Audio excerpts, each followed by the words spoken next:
Welcome back to day 2. I have to do that over there. Slides. So we are here for Books That Sell and Sell Well by the very talented and knowledgeable Lil Chase, who will talk you through so much over the next 2 hours. I just have a housekeeping announcement to say before we start. The competitions downstairs, the expectant paragraph competition and the one-line pitch competition are going to close at lunchtime. So if you have any last-minute entries in that, put them in before you go to lunch, and then the judging will happen at lunchtime. Okay? That's good.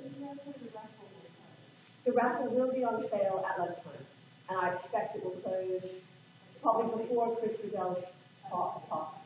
Yeah, in the afternoon. So get those in as well. The last thing is, there's not going to be a formal break in Lil's talk. There will be coffee and tea available downstairs in the place it was yesterday between 10:45 and 11:15. So if you need to go downstairs, get yourself a bit of caffeine and come back up again, just try to do it unobtrusively because Lil will be with us. Thank you.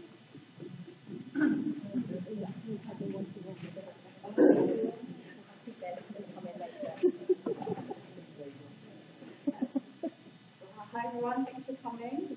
And so well. So I'll start by telling you a little bit about what this talk is about, and a little bit about me, what I learned working for Modern Boom and working partners, and they're arguably two of the most commercial businesses in the publishing industry. We're going to definition of commercial fiction, in which we draw generalizations. I'm sure we can think of exceptions to every generalization I'm going to put up, but I guess commercial fiction is about generalizing. It's going to be a very interactive workshop. I'm glad that we were all talking earlier, because you're going to be working by yourselves, you're going to be working with each other, and there will be writing, I'm afraid. So if you need to, if someone's got a pen and paper or a laptop,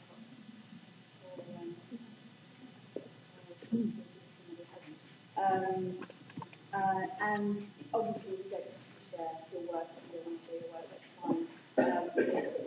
I think you get more out of it if you do, but if you're not comfortable, totally fine, no pressure. What this workshop is not about, writing an idea just to publish. It's about writing books you want to write, but I guess you're honing it to make it more commercial. And by the end, hopefully, you'll have the tools to make your idea as appealing to publishers as possible, so that it'll be quite easy to sign you up. How many of you already have an idea in mind for what you want to write? Anyone who doesn't? That's what I was hoping for, that you'd all have ideas already. And it's not formal. Feel free to ask questions along the way, shout out, shout at me, laugh, that's all good, that's what I want. Make my life a lot easier. But hopefully we'll have time for specific questions at the end. And if not, we can okay, so like I said,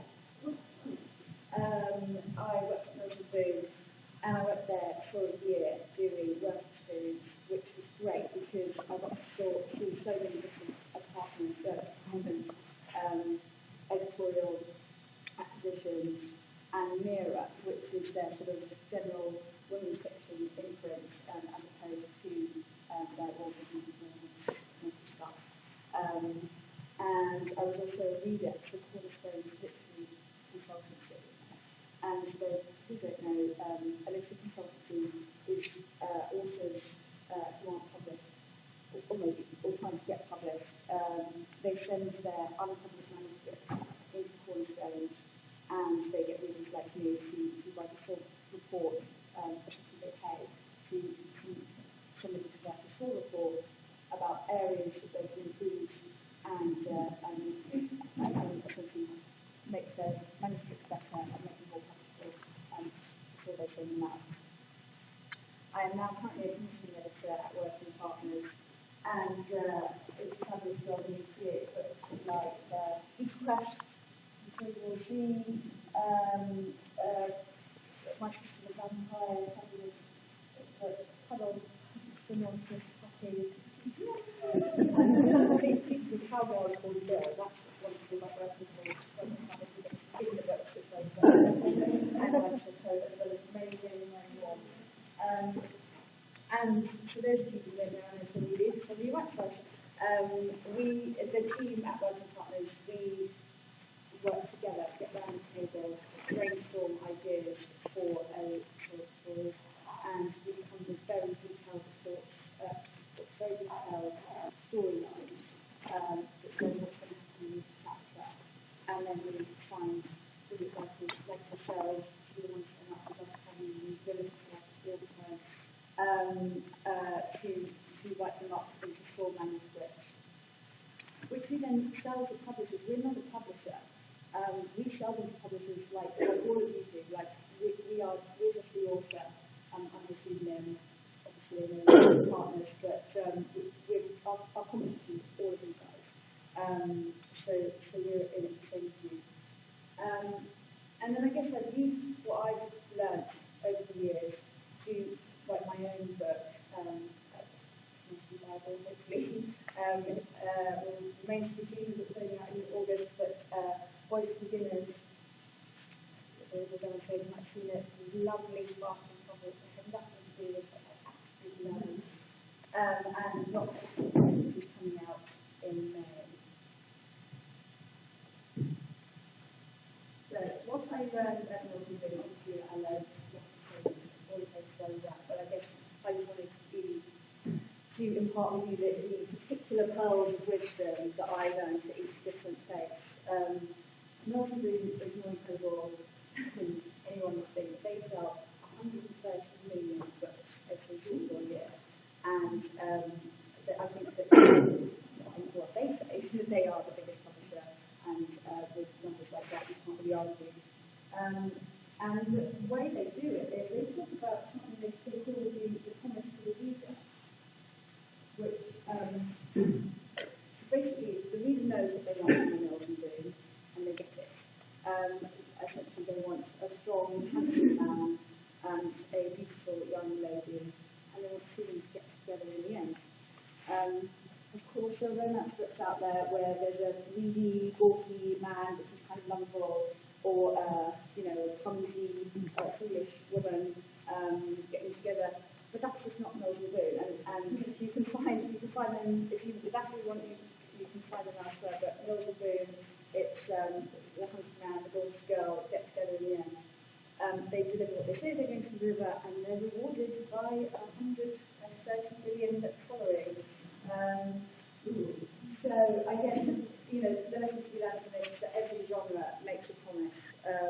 So if you're writing a fantasy book, you're making a promise, I guess, to have a different world in there. There's going to be some magic. There's probably going to be some fighting. You need to have a mythical beast in there somewhere, some kind of creature, be a vermin or something. Otherwise, the reader's going to go, well, that was good, but that's not really why I bought the book. So you have to keep your genres from it. The other one was kind of mind-blowing that I learned there. It was just good. I hadn't even published it.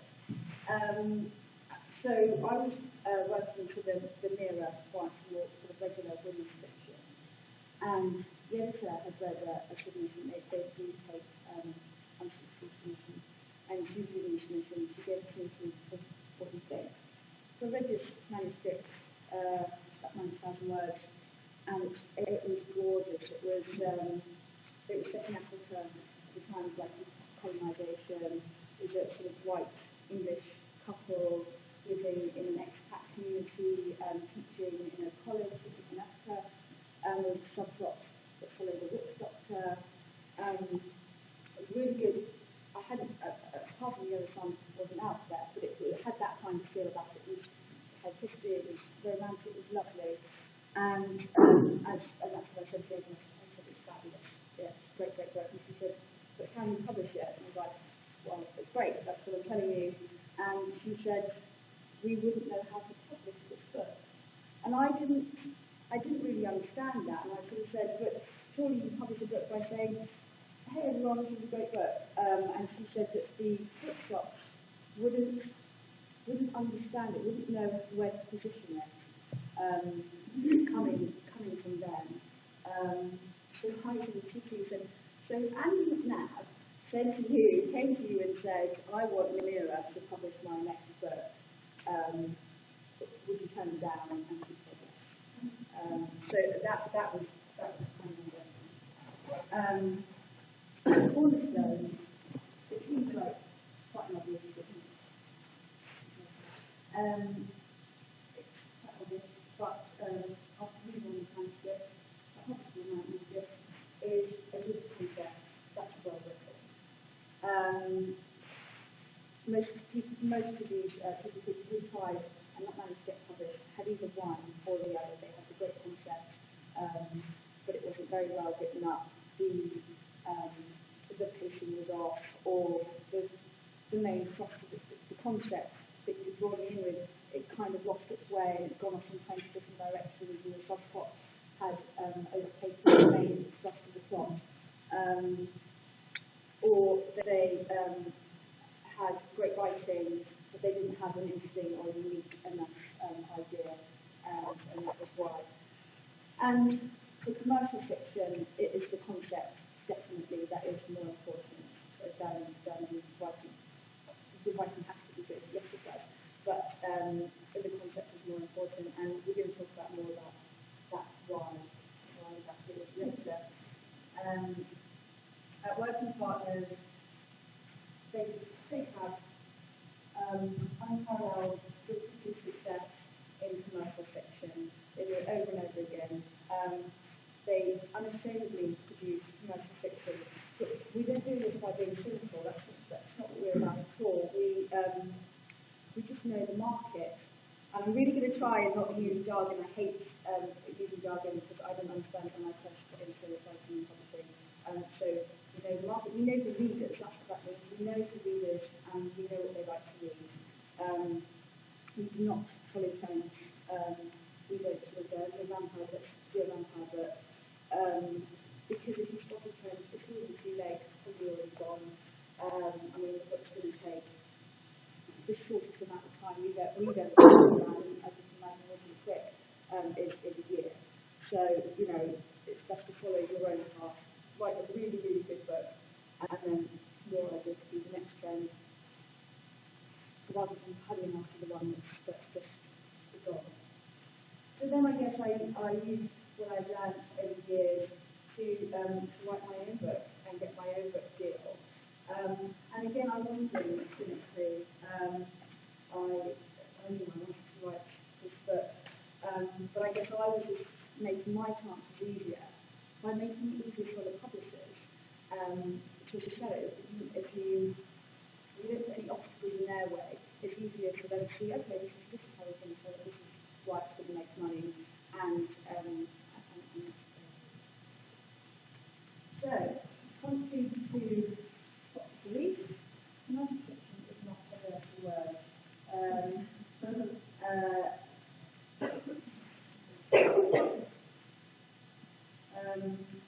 A lot of people are quite negative about publishers and writers of commercial fiction and the publishers who publish it. But publishing is a business.